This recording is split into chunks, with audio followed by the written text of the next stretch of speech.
Napoleão e a Pedra de Roseta.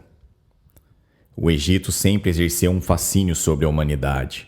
Porém, durante muito tempo, esse passado glorioso permaneceu um enigma indecifrável. Em 1798, os hieróglifos egípcios eram um mistério para o mundo. Havia mais de 1000 anos que ninguém conseguia decodificar os símbolos que guardavam os segredos dessa civilização perdida. Os gigantescos monumentos de pedra, como a Esfinge e as pirâmides, repousavam nas areias do deserto em um silêncio absoluto e desafiando o tempo a revelar a sua história. Quem foram os antigos egípcios? Quais deuses eram adorados por eles? Que tipo de tecnologia secreta eles dominavam para construir pirâmides monumentais? As respostas para essas perguntas começaram a ser desvendadas no final do século XVIII, graças a um acontecimento histórico que mudou o destino do mundo. A expedição francesa de Napoleão Bonaparte, o jovem general que sonhava conquistar o Egito e desafiar o Império Britânico. Napoleão partiu de Toulon rumo a Alexandria com um exército de mais de 30 mil homens fortemente armados e treinados e uma equipe de cientistas, artistas e intelectuais. Ele pretendia estabelecer um protetorado francês no país governado pelos turcos otomanos e também revelar ao Ocidente as maravilhas e os segredos da terra dos faraós. Porém, a história é sempre imprevisível, e essa em específico nos ensina que nem todos os tesouros são formados por pedras preciosas. Um achado inesperado e a obstinação de uma criança prodígio mudaria para sempre nossa compreensão de quem foram os antigos egípcios. A Batalha das Pirâmides. Era uma manhã quente e ensolarada de 21 de julho de 1798, quando o exército francês avistou as imponentes pirâmides de Gizé no horizonte. Depois de uma marcha árdua pelo deserto, os soldados estavam cansados, sedentos e famintos, mas também animados com a perspectiva de entrar no Cairo. Eles sabiam, porém, que antes teriam que enfrentar os poderosos senhores da guerra que dominavam o país, o exército dos mamelucos. Os mamelucos eram originalmente escravos trazidos da Ásia Central e do Cáucaso pelos sultões otomanos. Eles se tornaram uma elite militar e política que usurpou o poder dos sultões e se dividiram em várias facções rivais. Eram famosos por sua bravura e sua habilidade na cavalaria. Os mamelucos possuíam um arsenal de armas brancas, como espadas, lanças, machados e adagas, além de arcos e flechas. Apesar de também usarem armas de fogo como mosquetes e pistolas, não confiavam muito nelas, preferindo o combate corpo a corpo. O exército otomano mameluco era composto por cerca de 25 mil homens, que se posicionaram perto da aldeia de Embabeb, do outro lado do Nilo. O exército francês, por sua vez, era formado por 20 mil homens, entre os quais havia 3 mil da cavalaria, 42 canhões e 17 mil soldados de infantaria com fuzis de pederneira, armas de fogo de cano longo, acionadas por uma pedra de sílex que produzia uma faísca ao bater no aço. Esses fuzis tinham um alcance de 100 metros com uma cadência de 3 disparos por minuto e uma baioneta acoplada para o combate corpo a corpo. Eles eram comandados pelo general Napoleão Bonaparte, um jovem e ambicioso líder, que havia se destacado nas campanhas da Itália e se tornado um herói nacional na França. Napoleão tinha um plano audacioso: invadir e ocupar o Egito, cortar a rota comercial da Inglaterra com a Índia e ameaçar o Império Otomano, o principal aliado dos ingleses. Napoleão também era aficionado pelos mistérios ocultos da civilização egípcia. Ele queria explorar e estudar a cultura e a história daquele país. Para isso, levou consigo uma equipe de 154 cientistas e artistas que formavam a Comissão das Ciências e das Artes. A batalha começou por volta das 15 horas, quando os mamelucos avançaram contra os franceses, que se aproximavam pelo lado oposto do Nilo. Os mamelucos estavam divididos em 2 alas. Eles esperavam surpreender e esmagar os franceses com a carga impetuosa de sua cavalaria. Napoleão, porém, estava preparado. Ele havia estudado as táticas e as armas dos mamelucos e sabia que eles não tinham disciplina nem coesão. Também confiava na superioridade de sua artilharia e na bravura da sua infantaria bem treinada e equipada.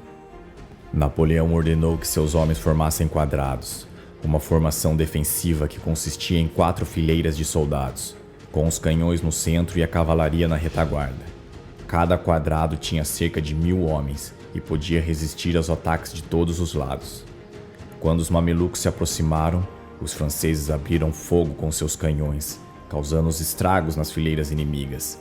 Os mamelucos, porém, não se intimidaram e continuaram a avançar confiando em sua coragem e em sua fé. Eles lançaram uma chuva de flechas, que pouco efeito teve sobre as tropas francesas.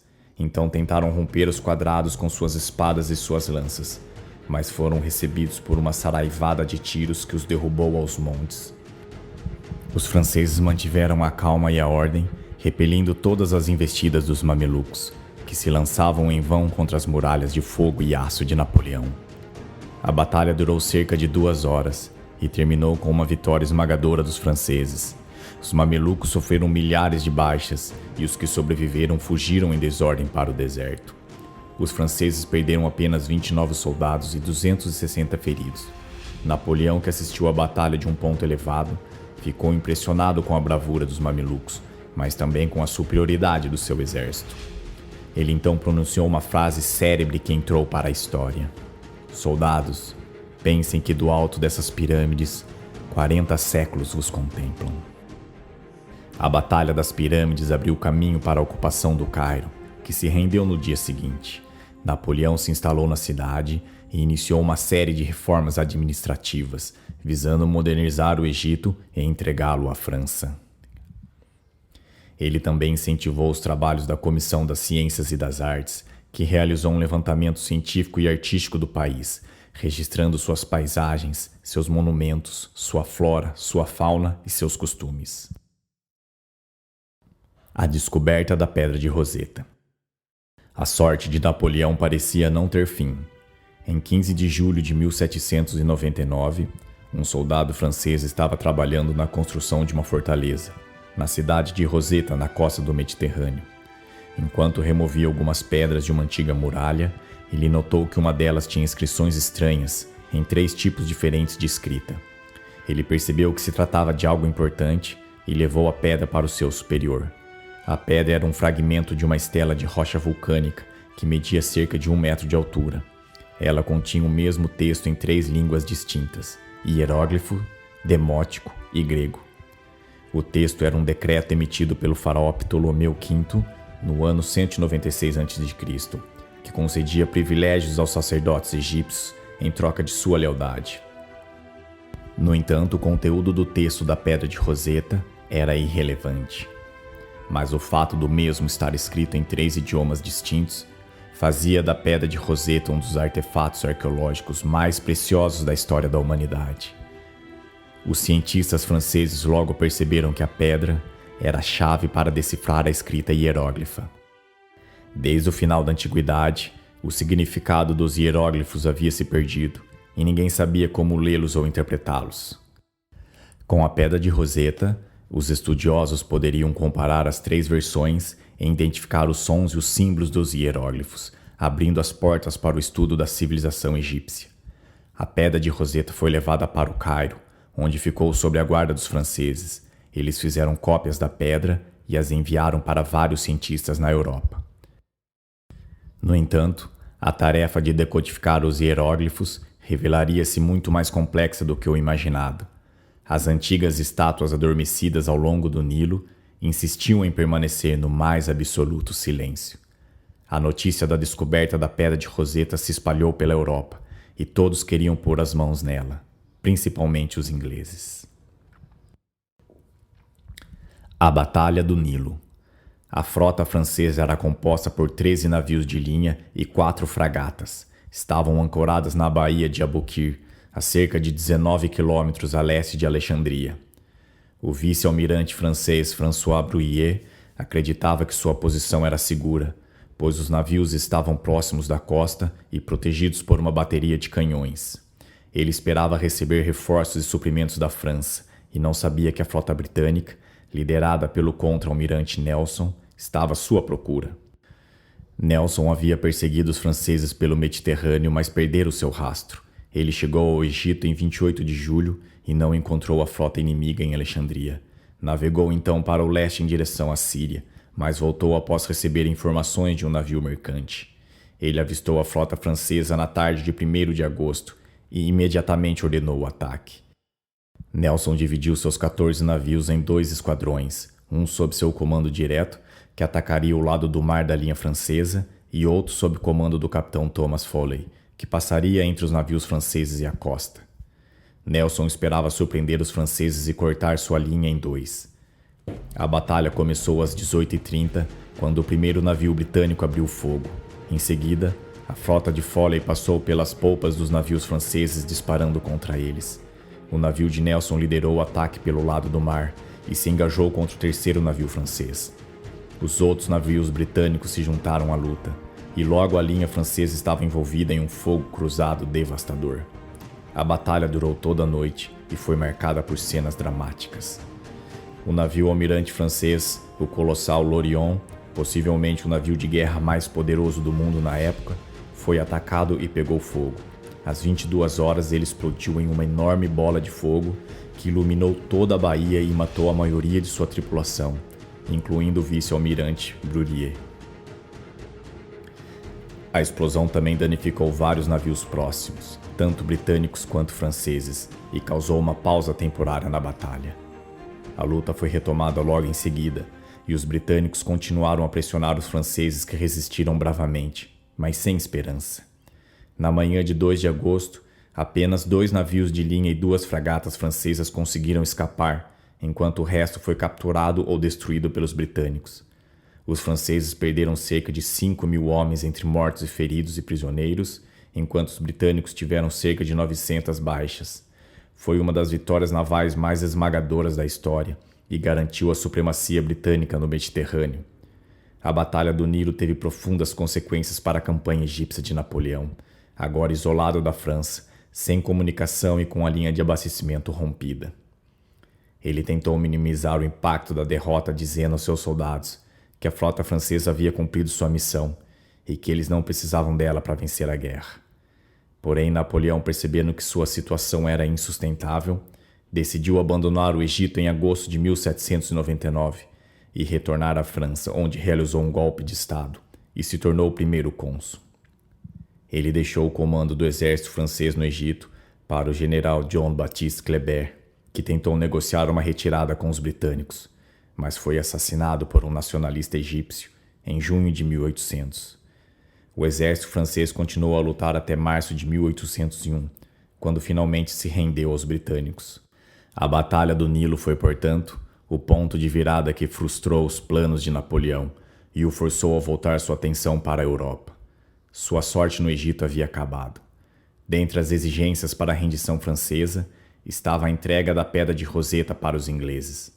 A pedra foi levada para Londres, onde está exposta no Museu Britânico desde 1802. A campanha militar pela conquista do Egito havia chegado ao fim, mas a corrida pela decodificação dos hieróglifos havia começado. A promessa do menino prodígio.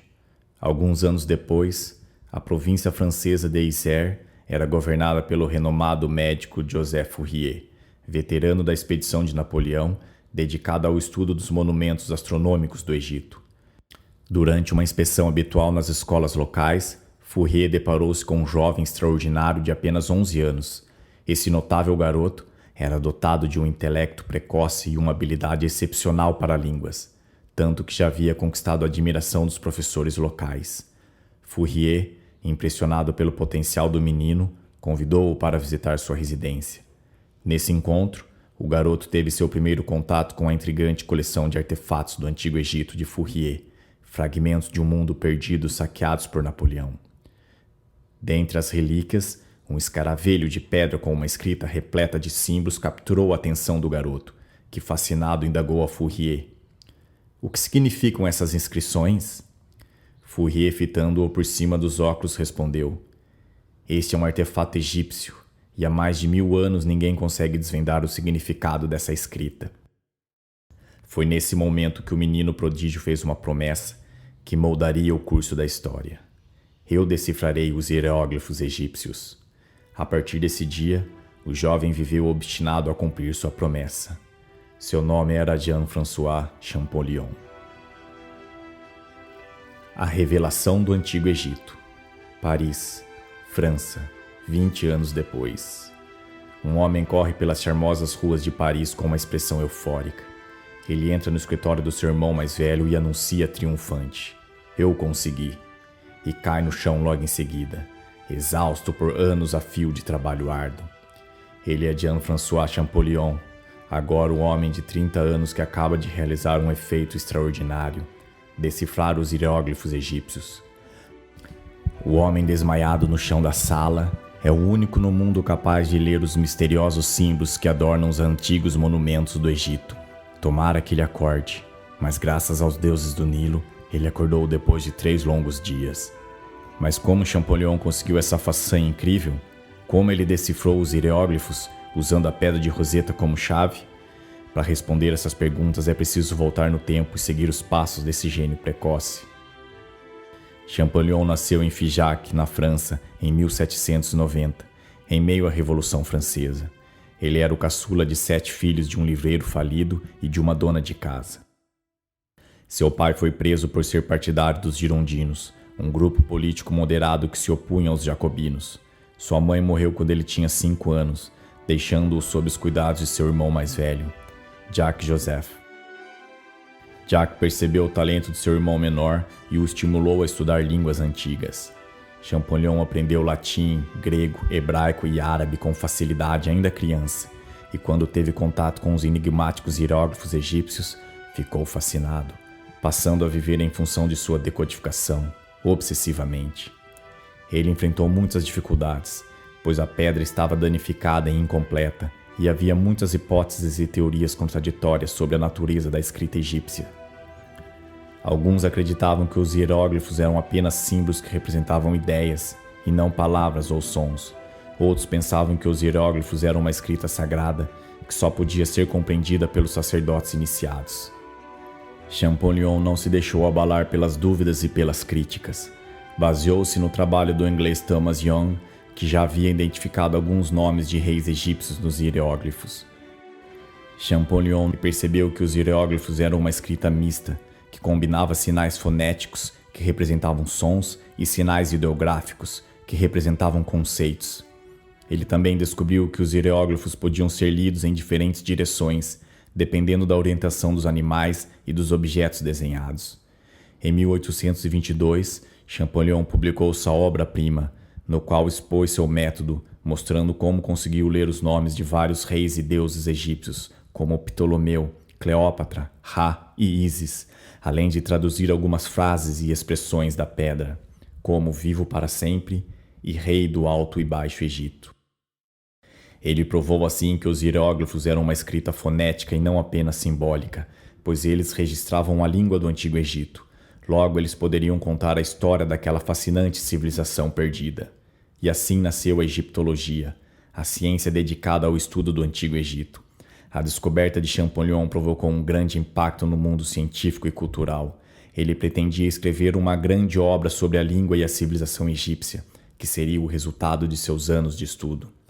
Infelizmente, ele não pôde terminar esse projeto. Em 1832, Champollion teve um acidente vascular cerebral e faleceu aos 41 anos de idade, sendo sepultado com honras em Paris, onde seu túmulo é decorado com uma inscrição em hieróglifo. Graças à obstinação do menino prodígio em cumprir sua promessa, agora os imponentes monumentos esquecidos ao longo do Nilo poderiam finalmente contar sua história para a humanidade. Se você gostou do vídeo, deixe um comentário para apoiar o projeto Egiptopia.